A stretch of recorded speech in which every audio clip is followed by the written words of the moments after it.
Atos dos Apóstolos, capítulo de número 5. Os irmãos vão acompanhar a leitura dos 11 primeiros versos. Lucas, que escreveu esse livro, conforme todos já sabemos, e assentados reverentemente, os irmãos vão acompanhar a leitura da palavra de Deus, que nos diz assim: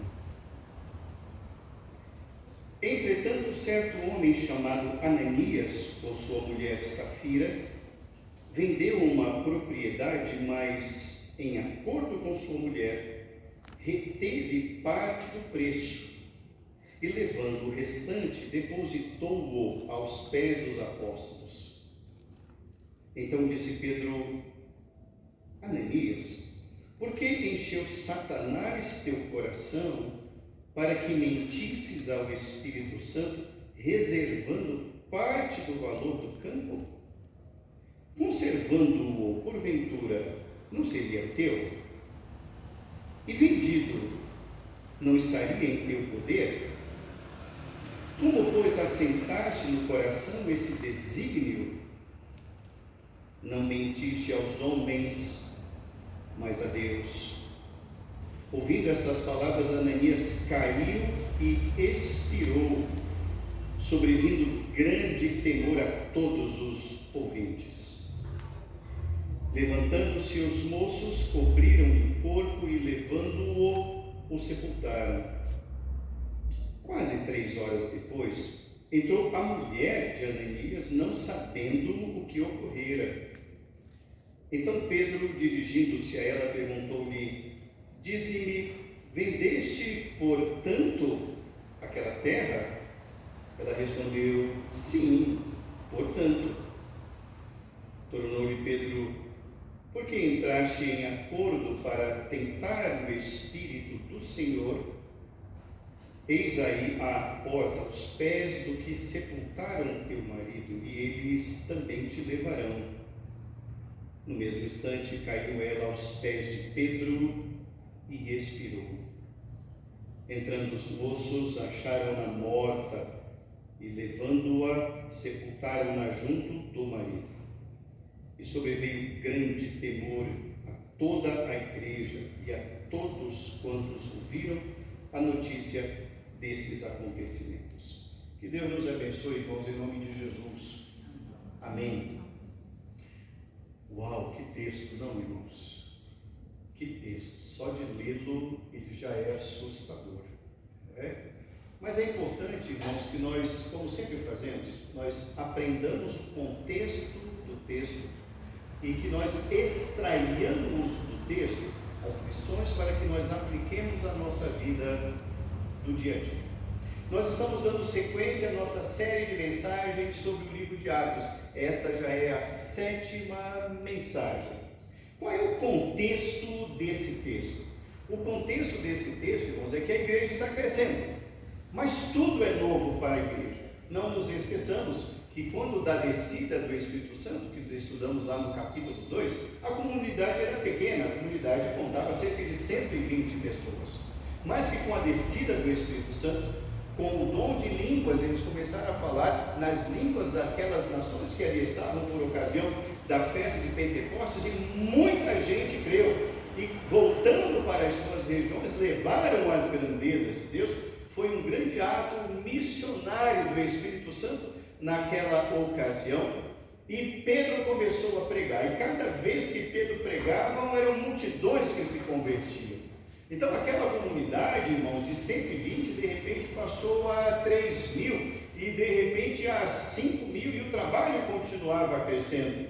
E o Espírito Santo foi trabalhando naquelas vidas, e muitas vidas foram de fato transformadas pelo poder do Espírito Santo. Muita gente rica dentro da igreja, mas também muita gente pobre, muita gente necessitada. Esse era o contexto desse texto. Aquelas pessoas, irmãos, que tinham mais posses, ao perceberem a penúria de algumas pessoas da igreja, que realmente passavam grandes dificuldades, eles se sentiram constrangidos em ter tantas coisas e verem pessoas sem nada. Então o Espírito Santo tocou naqueles corações, e aqueles corações, irmãos, venderam suas propriedades. Eles então pegavam o dinheiro, levavam à coletoria da igreja e havia uma distribuição de acordo com a necessidade de cada pessoa. Uma dessas pessoas que foram tocadas pelo Espírito Santo chamava-se Barnabé. Barnabé foi alguém que foi grandemente usado por Deus, irmãos, nessa igreja nascente e teve grande influência na restauração do missionário Paulo, apóstolo Paulo, posteriormente. Mas isso ficará para um outro momento. Não apenas, irmãos, Barnabé fez isso, outras pessoas também fizeram isso.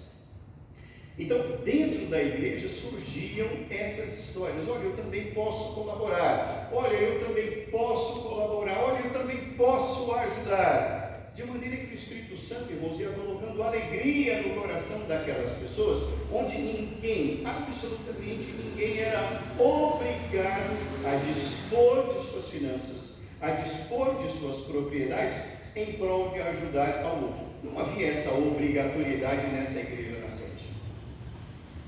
Mas isso era corrente, e dentro desse contexto de eu posso ajudar, eu também posso ajudar, vejam, trouxe tanta verba para ajudar, que um casal chamado Ananias e Safira, eles entram nessa história, e como diz o texto, eles foram para casa, e depois tomaram uma decisão. Eles tinham uma propriedade, venderam-na, mas o valor vindo era um valor vultoso.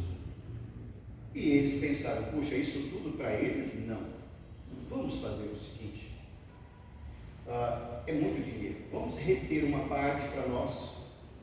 Essa outra parte, a gente vai lá e diz, vendemos e esse é o valor. Ok, querida? Ok, querido, esse foi o acordo. Bom, e assim o fizeram. Quando eles chegaram à igreja, ao templo, Pedro os repreendeu imediatamente. Primeiro ao marido e depois a ela no segundo momento.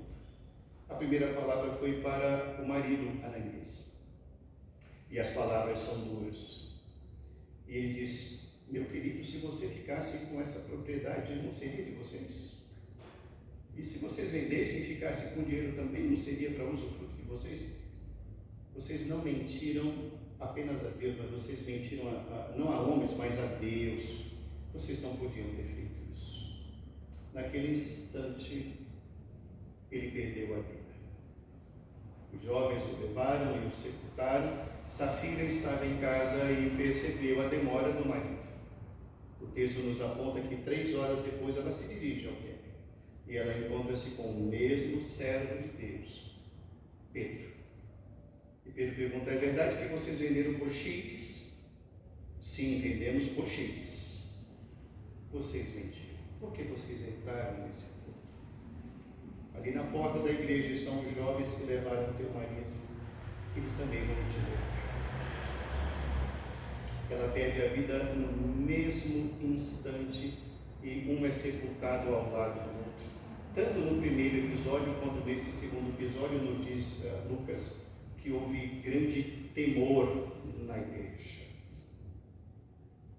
Na noite de hoje, irmãos, o tema da nossa mensagem, o tema da nossa reflexão é a igreja e a oferta. A igreja e a oferta. E antes de entrar no corpo da mensagem, eu já quero adiantar aos irmãos que nós não vamos falar hoje de dízimo. Dízimo é uma outra coisa. Abordaremos num outro momento. Nós estamos falando de oferta. É o caso, uma oferta. E já adiando um spoiler de uma futura mensagem, que dízimo não é a mesma coisa que oferta, e oferta não substitui o dízimo. São coisas díspares, são coisas distintas, perdão. Hoje vamos falar sobre a oferta. Algumas lições, irmãos, dentre tantas lições que nós podemos extrair desse texto, é que nunca nós podemos nos esquecer, irmãos, é que oferta também é culto. Nunca esqueça isso. Ofertar também é cultuar. A primeira lição que nós aprendemos nesse texto, dentre tantas, irmãos, nessa história toda, é que não importa o valor da oferta que qualquer pessoa venha a consagrar ao Senhor, Deus sempre valoriza a verdade. Essa é a primeira lição. Deus valoriza a verdade. Aquela oferta que estava sendo disposta pelo casal não era uma oferta verdadeira, era uma oferta real, era dinheiro. A propriedade foi vendida, o dinheiro estava sobre a mesa, mas houve ali um acordo entre os dois de que aquele valor todo não seria consagrado. Uma parte seria retida, não importa a parte aqui, e eles diriam à igreja que aquele valor ofertado era um montante. Eles não chegaram e falaram: gente, olha, nós vendemos a propriedade, precisamos de um X aqui para quitar algumas coisas aqui, mas olha, esse outro Y nós vamos consagrar ao Senhor. Não houve verdade. Quem sabia disso ali naquela multidão? Se nós fizermos uma contabilidade da membresia daquela comunidade nascente, aproximadamente 8.000 pessoas estavam ali. Quem conseguiria tomar conta da vida, da particularidade do que ocorreu dentro de uma mesa, talvez em volta de uma pizza, um acordo de um casal? Quem saberia disso? Ninguém sabia. Mas Deus sabe e Deus mostra. Irmãos, em princípio, no primeiro momento, Ananias foi repreendido e perdeu a vida porque faltou verdade. A nossa oferta ao Senhor, irmãos, tudo aquilo que nós formos consagrar, seja para quem for, podemos ajudar com o nosso dinheiro, uma parte dele, missionários, conforme nós estamos aprendendo aqui, pessoas próximas, ONGs, podemos aplicá-lo em várias frentes de trabalho evangelístico ou de uma igreja nascente, de alguém que de fato necessita. Podemos? É claro que podemos. Nós estamos falando de oferta.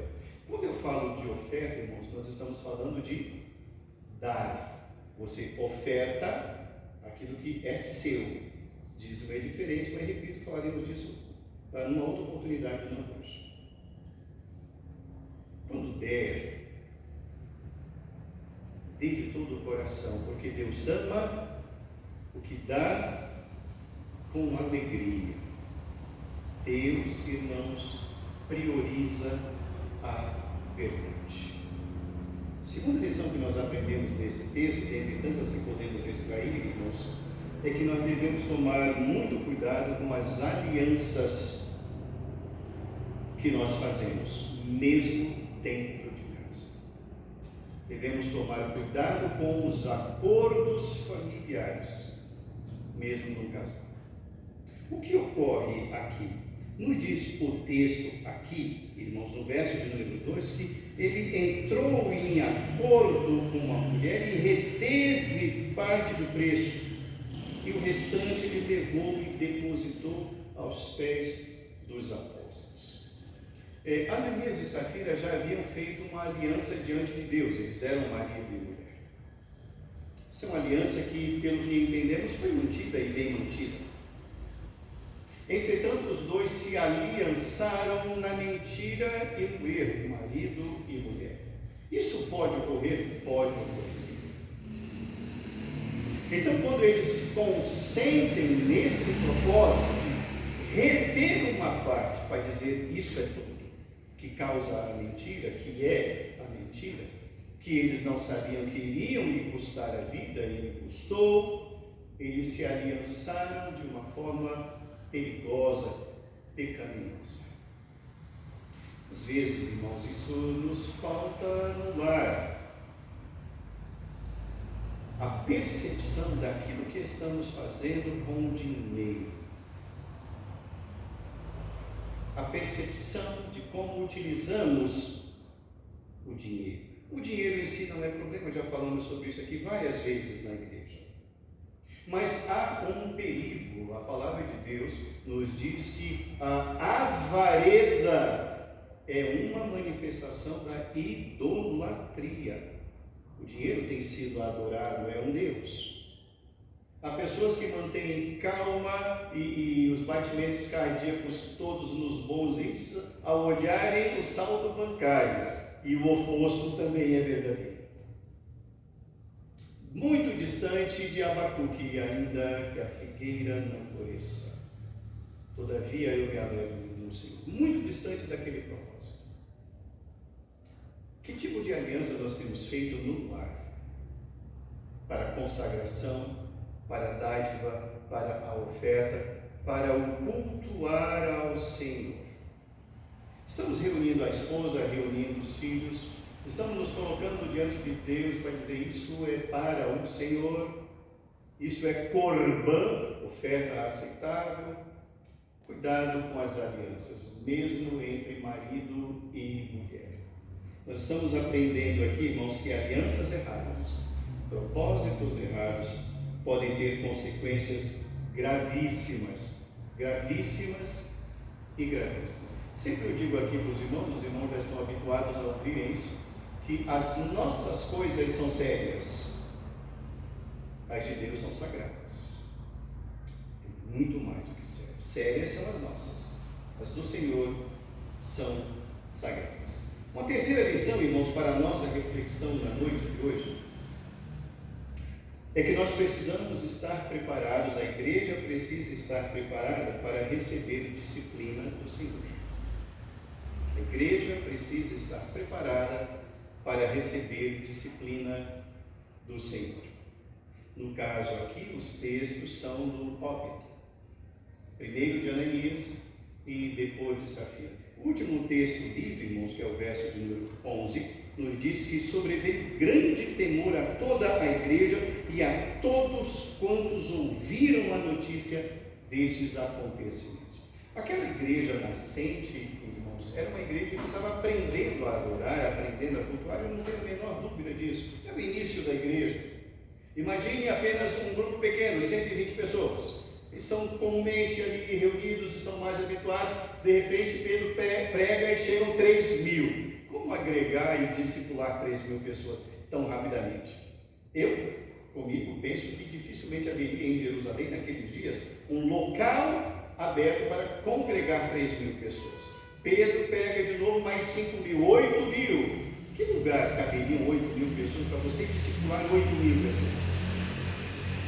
Acho um pouco provável que isso teria ocorrido. Entretanto, irmãos, aquele grupo que estava se aproximando da igreja, se achegando à igreja, congregando com aqueles irmãos, adorando ao Senhor, eles precisavam aprender que Deus é real, que Deus existe e que de Deus não se zomba. Então, pode parecer, irmãos, algo muito duro, algo muito difícil, a disciplina do Senhor, mas ela é real. Precisamos entender, irmãos, que não foi Pedro quem matou Ananias e nem Safira, sua esposa. Foi o Senhor. Deus age de maneiras, irmãos, que podem parecer para nós maneiras duras de tratar. Mas é Deus quem trata. Pedro ali, irmãos, apenas recebeu da parte de Deus algo no qual ele foi fiel na explicação. Você não poderia ter feito isso, Ananias. E observe bem o caso de Safira. Tem um detalhe aqui muito interessante. Quando Safira se apresenta diante de Pedro, procurando um marido, Ananias, Pedro ainda faz uma pergunta a ela: você vendeu por X? Ela teve a oportunidade de rever a sua posição ali. Mas ela fez uma aliança com o marido e valorizou mais essa aliança do que a verdade com Deus. E ela disse: sim, vendemos por X. Ela teve uma oportunidade para dizer: Pedro, vem cá, Pedro, desculpa, nós erramos. Entramos numa aliança, sim, mas nós mentimos. Quem sabe a história não teria sido outra? Arrependimento, conversão, reconhecimento de um pecado. Pedro havia pedido isso? Pedro havia exigido isso? Algum apóstolo havia exigido donativos? Não. As ofertas eram voluntárias. Eram iniciativas daqueles homens que, tocados pelo Espírito, se sentiram mal, tendo tanto e vendo outros muitos com tão pouco. A igreja não pode obrigar ninguém a dar qualquer quantia que seja, embora isso seja moda já há muitas décadas em alguns lugares. Mas isso não é do Senhor, é dos homens. Eles obrigam e obrigam mesmo. Os casos estão aí, não precisamos tratar desse assunto aqui hoje. Mas a igreja do Senhor não é assim que trata. A oferta é voluntária. É uma consagração. A igreja precisava aprender já desde o início, irmãos, a necessidade da disciplina do Senhor. Aliás, a disciplina na igreja é um dos alicerces, uma das marcas da igreja cristã verdadeira. A administração dos sacramentos, pregação fiel das Escrituras e a disciplina. Muitos fogem da disciplina ao saírem da igreja A para ir para a igreja B, ou até mesmo mudam de municípios ou de estados querendo fugir do Senhor. Mas como Jonas, Deus vai buscar um por um, não importa onde esteja. A igreja, irmãos, precisa entender que tratar de dinheiro é coisa séria. Deus valoriza a verdade, cuidado com as alianças erradas, necessidade de disciplina divina. Concluindo a nossa reflexão na noite de hoje, irmãos, a igreja e a oferta. Uma das lições que nós aprendemos nessa história, irmãos, é que nenhum membro de igreja, nenhuma pessoa que está numa igreja, pode se deixar levar pelo oba-oba dos outros dentro da igreja. Você tem que saber exatamente as consequências do que você está fazendo. Como já nos disse as nossas mães, nós não somos todo mundo. Não é porque tem muita gente fazendo isso que eu também vou fazer. Eu preciso entender o valor de uma oferta, onde ela vai ser aplicada e de que maneira eu posso ajudar. Às vezes, irmãos, nós sabemos o caso, chega algum caso ao nosso conhecimento, e nós não podemos ajudar daquela maneira que a pessoa quer ajuda, nós podemos ajudar de uma outra maneira. Mas ajude. Seja franco, seja sincero naquilo que você vai fazer quando envolve uma dádiva, uma oferta, uma consagração. Diga, olha, eu não consigo ajudar você hoje da maneira como você precisa. Eu posso ajudar de uma outra maneira. Ajude daquela maneira. Ore. Se a pessoa está pedindo X e você não tem o X, dê quanto você puder, se isso estiver no seu coração. Mas faça com alegria. Não entre em alianças tortas, equivocadas, porque elas não vão auferir lucro para o casal nem para a família. Além da propriedade do dinheiro, perderam tudo, absolutamente tudo, e entraram para a história para nos dar várias e várias lições. Na noite de hoje nós estamos extraindo apenas 3, mas são muitas as lições que nós podemos extrair desse texto. A Bíblia é uma fonte inesgotável.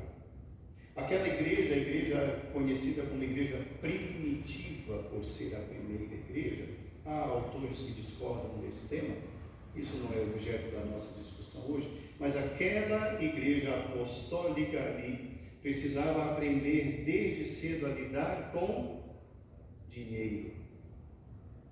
Irmãos, existem muitas pessoas que não conseguem ainda lidar com dinheiro. Tanto é que esse tema, finanças, é um tema que você encontra orientações no Velho Testamento e também no Novo Testamento. Aqui é um caso clássico de alguém que não sabia lidar com o dinheiro. Isso aqui é clássico. Existem outros textos, falaremos disso oportunamente não hoje. Se há alguém, irmãos, que tem alguma dificuldade no trato com o dinheiro, isso, em primeiro lugar, deve ser motivo de conhecimento. Eu preciso reconhecer que eu tenho essa dificuldade. Esse é o primeiro ponto. Segundo ponto, peça sabedoria a Deus para bem administrar os valores, porque você é mordomo de tudo aquilo que Deus dá. E como nos ensina as Escrituras, quem quiser sabedoria, peça a Deus. Saber bem aplicar os recursos. Isso é muito importante. Isso também faz parte de uma história que o nosso Senhor contou no Novo Testamento. Ele disse sobre planejamento. Quem é que, tentando construir uma torre, primeiro não senta antes para planejar? Isso envolve recursos. Planeje. Mas é importante que entendamos, irmãos, que o dinheiro não pode mandar em nós. O objetivo da igreja não pode ser esse, de maneira alguma, até porque, como o CNPJ que a igreja ela não pode oferir lucros de maneira alguma. É bem sabido que existem igrejas que vivem em função disso.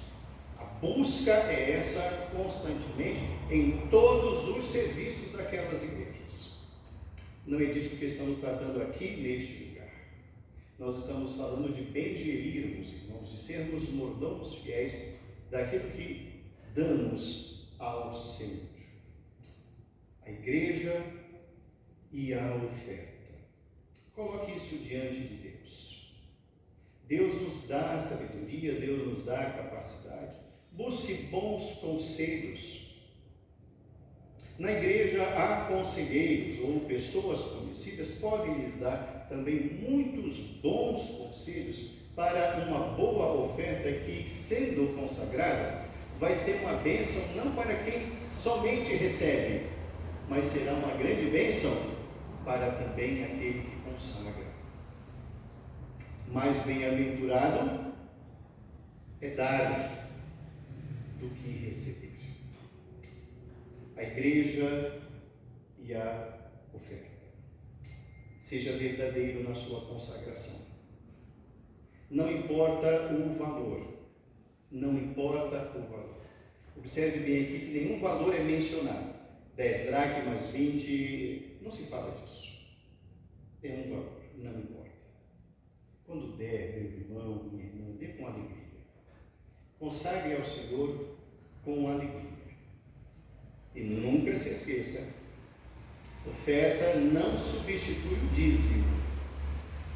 A Bíblia fala de dízimos e ofertas. Esse e é uma conjunção aditiva, ela adiciona.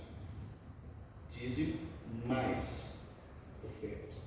É bem sabido, irmãos, que falar de dinheiro é assunto delicado. Alguém já disse no passado que o órgão mais sensível do corpo humano é o bolso. O nosso propósito aqui, irmãos, é conhecermos as Escrituras. O que está por trás das nossas motivações ao ofertarmos ao Senhor. Qual era a motivação daquele casal? Mentir, reter, perder tudo. Deus sonda os corações. Por isso que a Bíblia diz, Deus ama o que dá com alegria. Oferte, meu irmão, oferte, minha irmã. Mas coloque isso diante do Senhor. Não haja baseado no oba-oba de qualquer grupo dentro de igreja. Oferta é culto. Oferta é parte integrante do culto. Que Deus nos ensine a lidar com as nossas finanças, para aqueles que têm alguma dificuldade. Que coloquemos esse como um propósito diante de Deus, para que Deus, quando olhar o nosso coração, Ele saiba que aquela nossa oferta é uma oferta aceitável, que o nosso coração está alegre com aquela oferta, com aquela dádiva. Porque se o coração está penoso na oferta, eu digo, fique com esse dinheiro. Eu falo como Pedro, fique que é melhor para você, não consagre. porque não vai ser bênção nem para quem recebe, nem para quem doa. A igreja e a oferta. De verdade, vamos ofertar. De verdade, vamos entrar em aliança para abençoar. E vamos sim receber da parte de Deus, com o devido temor, a disciplina que Ele tiver para cada um de nós. Que Deus nos abençoe e nos guarde, em nome de Jesus. Amém.